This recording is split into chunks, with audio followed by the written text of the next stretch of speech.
Yeah, it's been a while since I've done one of these, haven't I? Yeah, hello everyone. Welcome back to another Versus episode, where today we're looking at Home Alone 2 versus Home Alone 3. Opinion that I will certainly get a lot of slack for. So, first off, where the hell was I for the past couple days? Well, aside from making DVD reviews, first of all, I'm lazy. And second of all, I've been doing my mock exams. What is a mock exam? Well, it's basically an exam that you do in preparation for the SEC exams, which are the most important exams of your certificate. What certificate? I'm insane. But one thing that matters is that I have been procrastinating this particular video for a long time now. A month, maybe two, but only one. So I unfortunately have been postponing this video a lot. But I'm not rewatching these two again because this movie's 2 hours long. And this film isn't very funny. So this is gonna be a great start. And I have an interesting episode planned for number 10, so get ready for that. But first of all, let's get into, well, not first of all. So let's talk about Home Alone 2 versus Home Alone 3. Which is better? So let's start off with the story. The story of Home Alone 2 is the same as the goddamn first. Yeah, what a shock. Actually, no, not a shock, because whenever I hear people talk about this movie, they always praise it as a masterpiece like the original, even though it is not. It is absolutely not. It is just a carbon copy. Hell, the original creators of the film made fun of it as how it was just a copy and paste copy of the original film. Same plot, same character arcs, same everything. The only difference is that it's in New York. Hell, even the title doesn't even make sense. He's not lost. He's in a hotel for most of it. And why would he be lost in New York? Because there's signs all over the place. You'll never be lost in that place. It's massive. You can call the police and then find your mother or something. I don't know. This movie's plot's stupid. It's the same as the first, with none of the with none of the same character development or anything like that. It's just a cheap carbon copy. Now, this third film does something very different. It is way crazier than the first and second. The first and second were just two two wet bandits who want to attack this kid, but the kid is smart, so he attacks them back with traps and stuff.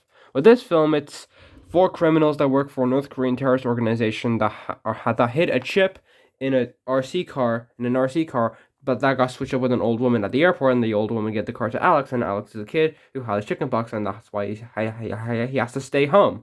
So now he has to defend his house from four terrorists who are trying to get the chip back. But he tried to call the police twice, but they turned up with nothing. So now he has to do it by himself, which I think is a lot better than Kevin just heading directly headfirst into danger instead of calling the police first. Okay, they kind of did that in the first film, but they didn't do that in the second because the second one was not written smart. Imagine that. Jonathan Hughes,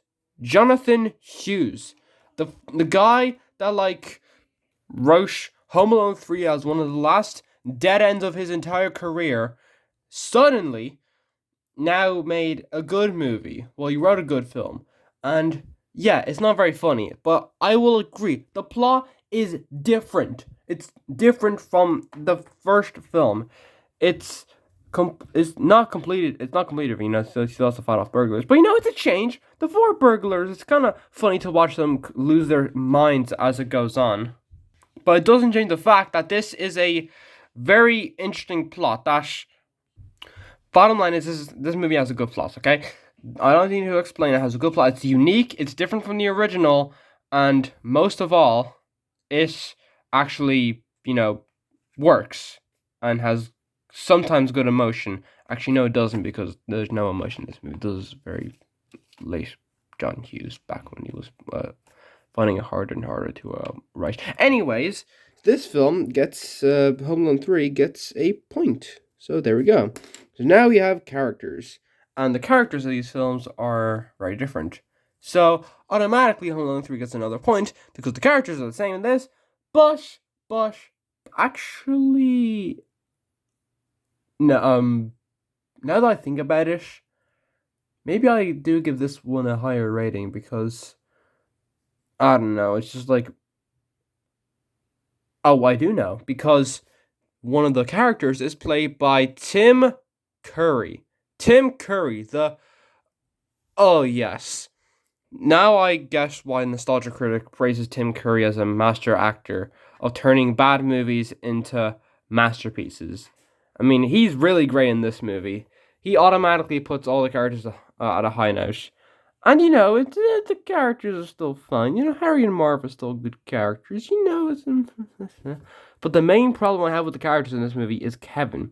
He's just the same character as the original, except much more smug. Because Macaulay Culkin, this is at the height of his career, so he thought he could act for his life. So he acted like a smug brash, not as the same person as he was in the original. His eyes are so his eyes are so nearly closed you'll think he's gonna see through his eyelids soon. He's constantly has this look on his face like a I'm better than all of you because I'm successful. I'm a successful child actor, you dumb poo poo heads. And his character arc is the same as the original. There's nothing different about it. It's just the exact same thing we saw in the original, except done worse because the movie was written by monkeys. Now, the big difference with the third film is that the characters are different, which in my eyes would seem better, but of course the characters aren't very interesting and kind of blank slates.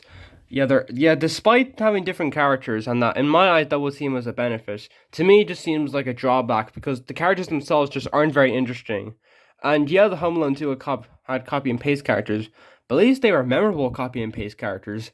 Here they're just, the same. This one doesn't have Tim Curry. That's automatically a downfall. So I'm going to give Home Alone 2 a point. Wow, I actually did something. That's crazy.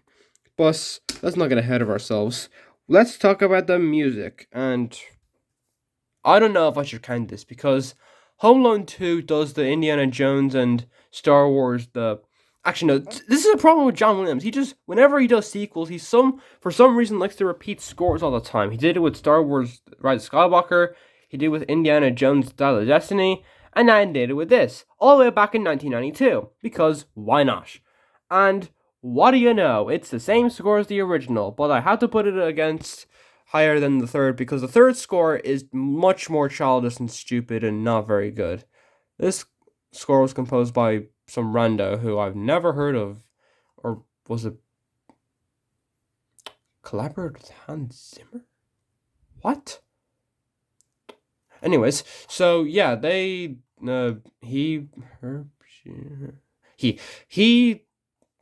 composed movies, but none of them famous, so obviously he doesn't matter. So, anyways, yeah, so the score in the second film is much better because it just sounds better and it doesn't sound like you plop two pans together and then call it music.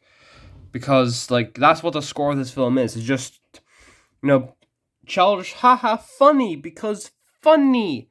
This movie is the funny. We unlocked comedy, guys. Also, a thing I've noticed before. Actually, no, I'll save that idea for the end. So next up is the acting.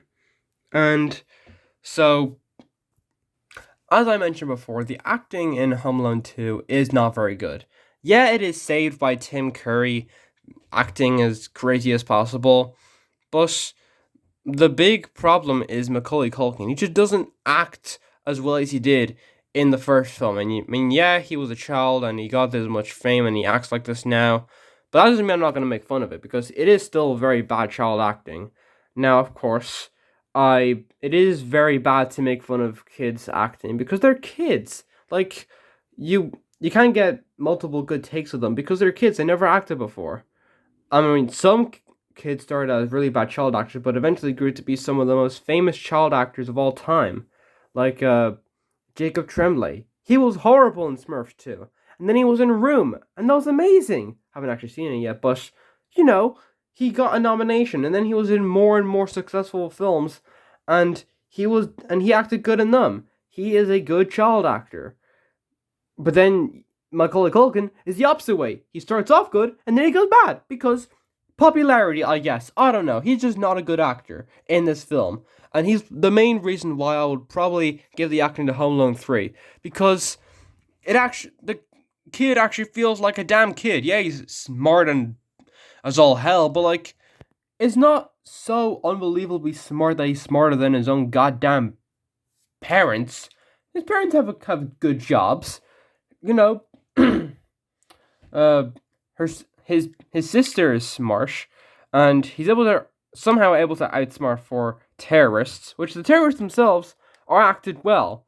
They sometimes have good jokes. They work well off each other, and the actors really do a good job at selling their lines. They are good. This movie has good acting. Yeah, Home Alone 2 has some great performances from like Tim Curry, but most of them are just bored, tired, and lifeless, despite being made by the exact same people. Whereas at Home Alone 3, it was directed by the editor and written by John Hughes and produced by John Hughes, but somehow the acting in this is better than the film. Did this film have a higher budget? What? Hold on, what? It did have a higher budget. Huh. Well, anyways, that doesn't matter because... Where's my pen? There it is. The acting in Home Alone 3 is better, so it goes here. Another point. So now it's tied. And now we get the big boy, the traps. Ooh, the traps. Everyone loves Home Alone for the traps. Now, I'm not going to compare these two to the first, which is one of the main reasons why I made this video, to completely agree that this is one of the best Christmas movies ever made. It's funny, it has a lot of heart, it has great acting, but most importantly, the traps hurt. They look painful, and it has good slapstick. It reminds me of the old slapstick movies of the olden days. I haven't seen any of them because I'm uncultured swine, but I'm gonna watch Duck Soup soon. I don't know when, but I might watch it soon. I have a couple Laurel Hardy DVDs, the number 210 to 212. So maybe I might do it. Yeah. But anyways, this movie is fantastically funny. It's fantastic. 9 out of 10. Perfect movie. Great. But the second and third films, their traps are very different from each other. So I would agree that the traps in both movies are great. They're very unique, and they do have their ups and downs. Mostly ups, because there's great traps. See, that's why John Hughes knows what to do in a Home Alone film. He knows how to do traps. Of course, in most of his movies, there's slapstick that doesn't make any sense and is very stupid and silly. That is not very funny and not very well orchestrated, and it makes him look like a wise jackass. But in Home Alone, you got it good. But the big decider is which traps are better, the Home Alone 2 traps or the Home Alone 3 traps. Well, I have decided that the traps in Home Alone 3 are better. Why? Because they just feel a tiny bit more unique than the second film. Hear me out, okay? I think that the second film does have effort put into it. Granted, most of the effort is in some parts and not in others, because I do consider Home Alone 2 a bad movie, and I do consider Home Alone 3 a good movie. But the traps in both movies are, for the most part, very well done. But I feel like some traps in the second film can be a bit... Yeah, they're funny, but then they follow it up with a really bad joke that kind of derails the effect of the trap a bit, and it kind of derails it. It buggers it down, or whatever the saying is. But with the third film, all the traps are very well done, and it's very funny seeing these super terrorists that are super powerful and are smart being outwitted by this literal child, and seeing them go more and more insane because of it just cracks me up. It's fun. The traps are funny visually and also intellectually as well. They have good. There are good traps in this movie. The traps in this movie are good. So I have to put Home Alone 3 above the second one, which means Home Alone 3 is the better movie. Congratulations, you actually have a good liking. Yeah, so in my Home Alone ranking, I would put Home Alone at the top, then Home Alone 3, then Home Alone 2, then all the way at the bottom, Home Alone 4, because that film deserves to rot in hell. And that's why I didn't make a video on it, because it deserves to stay in the pits of hell where it belongs, because this movie is horrible, it's stupid, it's disgusting, it's abysmal, I hate it, I hate it, I hate it, I hate it, I hate it. I'm calm. I'm calm. Anyways, so yeah, that's my versus series review of Home Alone 2 and 3. So I think that Home Alone 3 is the better movie. Home Alone 2 has less effort put into it because it feels more like a carbon copy of the first that doesn't have the same emotion or feelings. Whereas the third film is more unique, has weaker characters and music, but it makes up for it with very funny traps, good acting, and overall sense of more uniqueness compared to the second. So the third film was the better film, the second film was the worst film. And I'm gonna get a lot of flack for disliking the second because it's praised a masterpiece because it has the original actors in it, so it has to be good. No, just because something has the same people in it doesn't make it good. I mean, like, look at Ice Age.